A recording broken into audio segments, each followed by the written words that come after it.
भाई साहब आप ये जो पीछे देख रहे हो ना, ये है टाटा कैपिटल्स के आईपीओ की डीआरएचपी, मतलब draft red herring prospectus. Public DRHP file हो चुकी है, मतलब जल्द ही मार्केट में हमको ये आईपीओ आता हुआ दिखेगा। अब ये जो आईपीओ आ रहा है ना, इसके पीछे ना कुछ रूल्स है, रेगुलेशंस है, जिसके चलते एक डेडलाइन के पहले सेबी के अकॉर्डिंग इनको मार्केट में लिस्ट होना है। ठीक है, साथ में इस आईपीओ का जो इशू साइज बोला जा रहा है वो बोला जा रहा है भाई 17,200 करोड़ रुपए का। मतलब आईपीओ का इशू आप समझो, एचडीबी फाइनेंशियल्स का जो आईपीओ हमको देखने को मिला था ना, उससे भी कई ज्यादा इशू यहां पर देखने को मिल रहा है।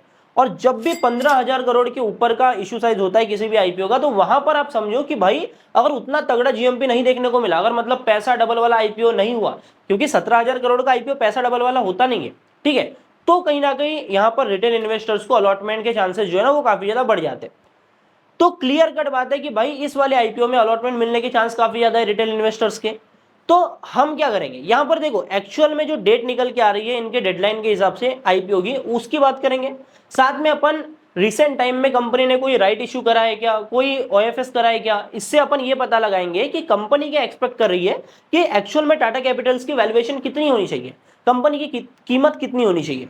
तो इससे हमें कहीं ना कहीं एस्टिमेटेड प्राइस बैंड पता लगेगा। साथ में अनलिस्टेड मार्केट में क्या प्राइस चल रहा है अपन वो भी देखेंगे। और कहीं ना कहीं हम ये भी निकालेंगे कि एक्चुअल में यहाँ पर कितना प्रॉफिट हो सकता है, कितने प्राइस के ऊपर इसकी लिस्टिंग हो सकती है।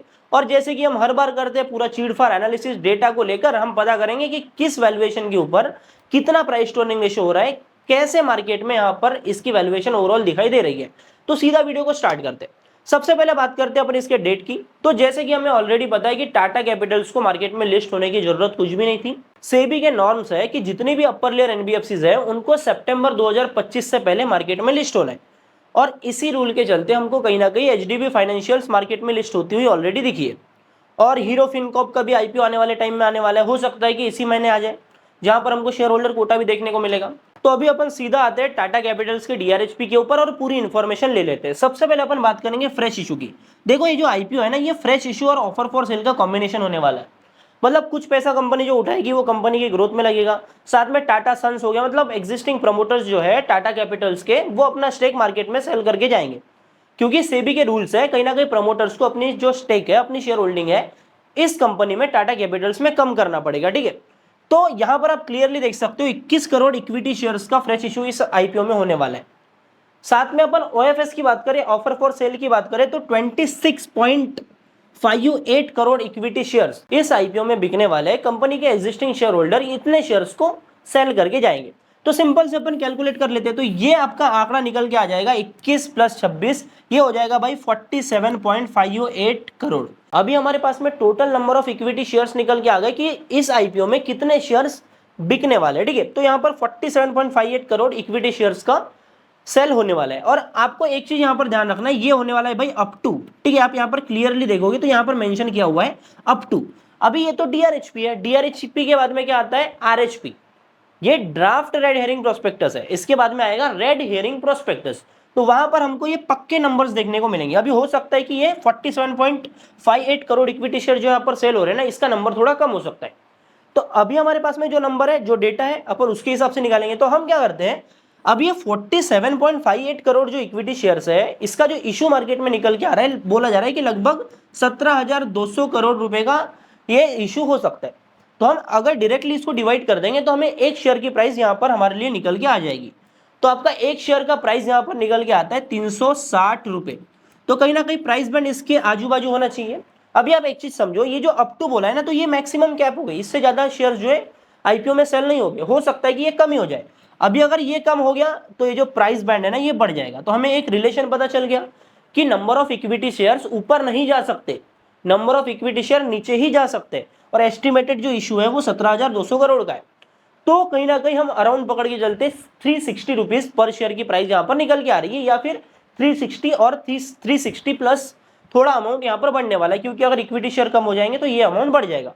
इतना कैलकुलेशन हमको समझ में आया। अपन अभी आगे बढ़ते हैं। अभी हमें ये पता चल गया कि मार्केट में र्यूमर्स है 17,200 करोड़ की आईपीओ की, हमें इक्विटी शेयर्स का नंबर पता हो गया।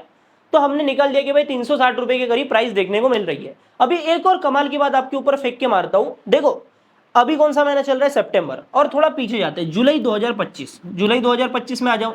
जुलाई 2025 में कंपनी ने किया था राइट इशू। अब राइट इशू होता क्या, पहले ये समझ लो। राइट इशू कोई भी कंपनी तब करती है जब कंपनी को पैसे की जरूरत है, इमीडिएट मतलब उसी टाइम पर पैसे की जरूरत है, तो वो कहीं ना कहीं इन्वेस्टर्स को डिस्काउंट भाव पर अपने कंपनी के शेयर्स देते हैं कि भाई आप मेरे को पैसा दे दो, मेरे को पैसा चाहिए और हम आपके लिए नए शेयर्स इशू कर लेते हैं। न्यू शेयर मैंने इशू कर दिया और उतने शेयर मैंने उनको दे दिए। अब ये किस भाव के ऊपर राइट इशू है, मतलब आप मान के चलो कंपनी जितना एस्टिमेट कर रही है कि हमारी कंपनी तो भाई 1 लाख करोड़ की है, तो हम वैल्यूएशन जो निकालेंगे ना पर शेयर की राइट इशू में, वो 1 लाख करोड़ से कम ही होगी, क्योंकि तभी तो हम डिस्काउंट पे दे रहे हैं ना। तो राइट इशू हमेशा डिस्काउंट पे ही दिया जाता है। अब वो मैटर अलग है कि भाई कंपनी को लगता है कि मेरी वैल्यू इतनी होनी चाहिए, किसी कंपनी को लग सकता है कि मेरी वैल्यू इतनी होनी चाहिए, तो उनके हिसाब से वो डिस्काउंट हो सकता है, हमारे हिसाब से ना हो।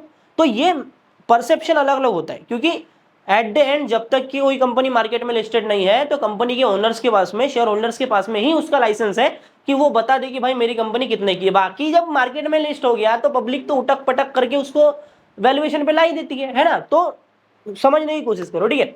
तो ये जो मैं भाव बोल रहा हूँ, कंपनी बोल रही है कि भाई आप 343 रुपीज पर शेयर के भाव पर राइट इशू में शेयर ले लो।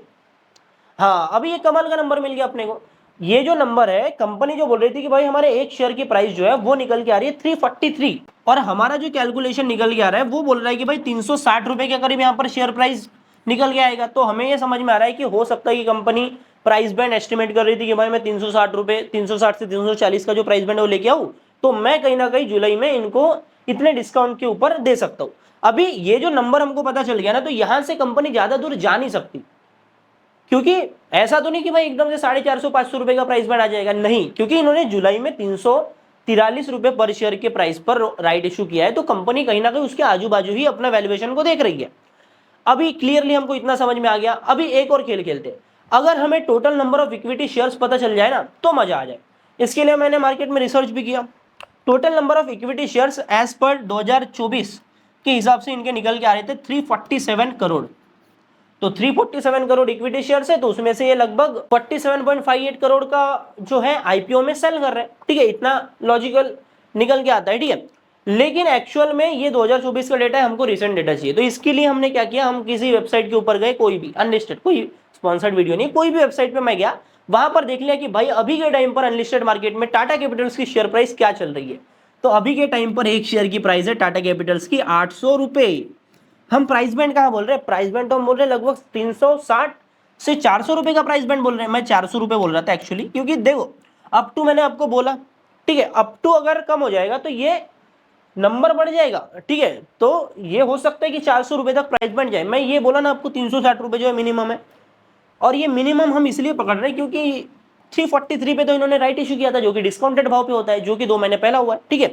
तो ये चीज समझना पड़ेगा। तो 800 रुपए पर शेयर के भाव पर जो बाकी सारी जो कंपनीज है वो हमें मार्केट कैप दिखा रही थी 3,20,000 करोड़ का। देखो 320,000 करोड़ मतलब 3,20,000 करोड़ की वैल्यूएशन होती है 800 रुपए पर शेयर के भाव पर।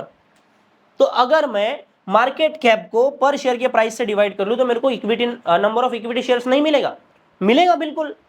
अभी ये जो डेटा मैं आपको दे रहा हूं ना, जो एनालिसिस कर रहे हैं अपन, इसको एकदम परफेक्ट मत मानो, ये आंकड़ों पे से निकाला हुआ आंकड़ा है, ठीक है। तो आप यहां पर समझो ये 2024 का डेटा है, तो ये जो कैलकुलेशन मैं निकाल रहा हूं, ये कैलकुलेशन में 403 करोड़ इक्विटी शेयर्स निकल के आ रहे हैं।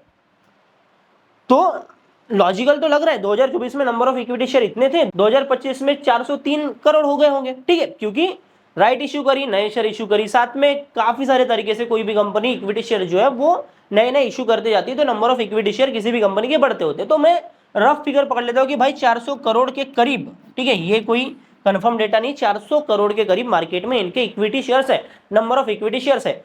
तो अभी मेरे को क्या पता चल गया, अभी मेरे पास में प्राइजेस है कि भाई मैं अनुमान लगा सकता हूँ कि इतना इतना प्राइस बैंड हो सकता है, अनलिस्टेड मार्केट में इतनी इतनी डिमांड है। और एक बात बताओ, अनलिस्टेड मार्केट में ना ये 1,000 रुपए के भाव तक भी टाटा कैपिटल के शेयर का प्राइस गया था, ठीक है। तो अभी आते हैं अपन पूरे कैलकुलेशन के ऊपर, अलग अलग प्राइसेस लेते हैं और सारी चीजें यहां पर अपन करते हैं। अभी हमें इतना तो पता चल जाएगा कि क्या हमें आईपीओ में प्रॉफिट होना है या फिर नहीं, वर्स मार्केट कंडीशन भी होगी तो भी कितना प्रॉफिट हो सकता है, अपन वो समझ लेते हैं। पहला प्राइस है आपका 360 रुपीज पर शेयर का, ये हमारा मिनिमम प्राइस है प्राइस बैंड का। दूसरा प्राइस है हमारा एवरेज प्राइस बैंड जो हो सकता है 400 रुपए पर शेयर का। तीसरा प्राइस है हमारा, यहाँ पे एक गैप रख लेता हूं मैं, तीसरा प्राइस बैंड है हमारा रिसेंट प्राइस 800 रुपए पर शेयर का। आ जाओ भाई साहब मार्केट कैप के ऊपर, तो यहां पर इनका 320,000 करोड़ मतलब 3,20,000 करोड़ का मार्केट कैप निकल के आता है 800 रुपए पर शेयर के भाव पर। अभी मेरा मानना यह है कि लगभग इसको ना 500 से 600 रुपए पर शेयर के ऊपर मार्केट में लिस्ट होना चाहिए मिनिमम, क्योंकि भाई 1,000 रुपए तक इनका अनलिस्टेड मार्केट में शेयर जा रहा है, तो एकदम से 50% कैप होना काफी ज्यादा मुश्किल होता है। और मैं इसलिए अभी बोल रहा हूं क्योंकि अपन प्राइस टू अर्निंग रेशियो भी निकाल सकते हैं, कोई दिक्कत नहीं है। साल का प्रॉफिट अपने पास में भाई लगभग 3,600 करोड़ रुपए का साल का प्रॉफिट कर रहे हैं, तो भाई मार्केट कैप को पैट से अपन डिवाइड कर लेंगे ना, तो हमारे पास में पी रेशियो भी आ जाएगा। साथ में पीयर्स के साथ में कंपेयर भी कर सकते हैं कि टाटा की वैल्यू भी लगा देंगे अपन, टाटा एंड ट्रस्ट, ठीक है, तो टाटा की भी वैल्यू लगा देंगे। टाटा टेक का कैसा आईपीओ फटा था, फिर क्या हुआ पता है ना, तो टाटा की वैल्यू भी लगा देंगे, मार्केट की वैल्यू भी लगा देंगे, ग्रोथ की वैल्यू भी लगा देंगे, तो पी रेशियो तो अपन निकाल ही रहे ऐसे भी, ठीक है। तो 800 रुपए पर शेयर के भाव पर इनका जो price to earning ratio clear calculation होता है, डिवाइड ही करना होता है, ठीक है। तो 87 का प्राइस टू अर्निंग रेशियो बन रहा है इनका। और पिछले 3 साल में ज्यादा कंपनी की ग्रोथ है नहीं, आप ये मत देखो भाई 3 साल में ये 3,000 करोड़ से 3,600 करोड़ ही पहुंचे, ज्यादा उतनी बड़ी ग्रोथ नहीं है। बस टाटा की कंपनी है, मार्केट में हाइप है, बड़ा आईपीओ है और अनलिस्टेड मार्केट का बज आपको पता है, ठीक है। तो अनलिस्टेड मार्केट में हो रही है वो चीज है ना, तो ये चीज है। अभी अपन आ जाते हैं 360 रुपए के भाव पर इनका मार्केट कैप निकल जाएगा 145,000 करोड़ मतलब 1,45,000 करोड़। 400 रुपए पर शेयर के भाव पर 160,000 करोड़ मतलब 1,60,000 करोड़। और लगभग 500 रुपए पर शेयर के भाव पर ये हो जा रहा है भाई आपका 2 लाख करोड़ के करीब। तो मतलब क्लियर सी बात है कि प्राइस बैंड कंपनी इतना बड़ा नहीं लाने वाली जिससे मार्केट में प्रॉफिट ना हो, और इतना भी कलयुग नहीं हो सकता कि अनलिस्टेड मार्केट में 800 रुपए पर शेयर की प्राइस है तो एकदम से 500 के नीचे भी आ जाए, क्योंकि 500 तो एटलीस्ट होना ही चाहिए। मतलब इतना हमें समझ में आता है कि इस आईपीओ में बड़ा तो प्रॉफिट नहीं होगा, पैसा डबल के सीन नहीं होने वाले। अगर मार्केट कंडीशन सुधरती है, टाटा भाई होने को कुछ भी हो सकता है, लेकिन मिनिमम अपन ये पकड़ के चलते कि भाई मेरे को 15-20% का तो प्रॉफिट एटलीस्ट देखने को मिलेगा, अगर प्राइस बैंड जैसा हम एस्टिमेट कर रहे हैं उस हिसाब से आता है तो अभी आ जाते हैं भाई प्राइस टू अर्निंग रेशियो निकालते हैं, मार्केट के साथ में कंपेयर करते तो 40 के पी पर इनका आईपीओ आ रहा है। जिस तरीके से टाटा टेक्नोलॉजीज का भी आया था, फिर वो 80 भी गया, मतलब फाड़ दिया उसने तो एकदम, है ना। तो आगे बढ़ते 43 का पी रेशियो आपका आता है 400 रुपए के प्राइस के ऊपर, 54 के प्राइस के ऊपर जो हम मान रहे हैं कि लगभग एस्टिमेट लिस्टिंग हमारी हो सकती है। और ये मैंने तो आपको बोल ही दिया 87 का, तो 87 का पी जो है नॉनसेंस है भाई, इतना वैल्यूएशन नहीं हो सकता मार्केट में। जो अगर ये 40 के पी रेशियो के ऊपर आते हैं तो ठीक है, बाकी अगर 54 के पी रेशियो के ऊपर भी लिस्ट हो जाते, क्योंकि आईपीओ का बस काफी ज्यादा है तो उतना चौंकने वाली बात नहीं। वैसे तो वैल्यूएशन काफी ज्यादा ही होता है, पर टाटा के नाम पे ये वैल्यूएशन पहले तो आती है, फिर मार्केट खुद कूट काट के उसको नीचे ला लेता है। तो यही सीन हमको टाटा के आईपीओ के साथ में देखने को मिलता है। भले ही लॉन्ग टर्म में टाटा की कंपनीज बढ़िया करती है, पर कंपनी बढ़िया है ये तो हमें पता है, लेकिन वैल्यूएशन भी बढ़िया होना तो बढ़िया बात है, क्योंकि हमें समझ में आ रहा है कि मार्केट में पिक्चर ये चल रही है भाई 800 रुपए का एक शेयर ट्रेड हो रहा है, मतलब 800 रुपए में शेयर को खरीद रहे हैं, तो आप ये समझो कि वैल्यूएशन किस हद तक दी जा रही है। बाकी अपन आते हैं आईपीओ के डेट के ऊपर, कब तक ये आईपीओ आ सकता है, तो क्या डेट निकल के आ रही है अपन वो समझते हैं, ठीक है। उससे पहले आप एक चीज समझो कि भाई स्कैनएक्स के ऊपर आप आओगे तो यहाँ पर आपको आईपीओ के लेटेस्ट अपडेट सारे आर्टिकल्स देखने को मिल जाएंगे। तो यहीं से अपन निकलते हैं। देखो एक्चुअल में ना सितंबर 30 मतलब 30 सितंबर ये ले लो भाई, इधर चले गया, तो 30 सितंबर से पहले मार्केट में इनको लिस्ट होना है सेबी के रूल के अकॉर्डिंग। अभी सितंबर ओपन हो चुका है, मतलब इस महीने में इनको कैसे भी करके आईपीओ लाना पड़ेगा। अभी सेबी की स्ट्रिक्ट डेडलाइन है कि भाई इससे पहले लिस्ट होना ही पड़ेगा, पर हमें एनएसडीएल के साथ में हमको देखने को मिला था कि उस डेट को ना इन्होंने आगे बढ़ाया था। तो जो डेडलाइन थी जिस महीने की, उसके अगले महीने 5-10 दिन के बाद में आईपीओ आया था। तो यहाँ पर तो अभी हमको देखने को मिल रहा है कि अगर रूल में चेंजेस देखने को नहीं मिलेंगे या फिर टाटा कैपिटल को एक्सटेंशन नहीं देता है सेबी, तो कहीं ना कहीं हमको ये 22 तारीख को आईपीओ आता हुआ दिखेगा। सितंबर 22 को ये आईपीओ मार्केट में ओपन होता हुआ दिखाई दे रहा है, क्योंकि उनको 30 सितंबर के पहले मार्केट में लिस्ट होना है, ठीक है। तो ये चीज है, अगर एक्सटेंशन देता है तो ये आईपीओ आगे बढ़ सकता है, पर अगर एक्सटेंशन नहीं आता जो कि हमारे हाथ में नहीं है, हम यही मान के चल सकते हैं, तो यहाँ पर आईपीओ आता हुआ दिखेगा।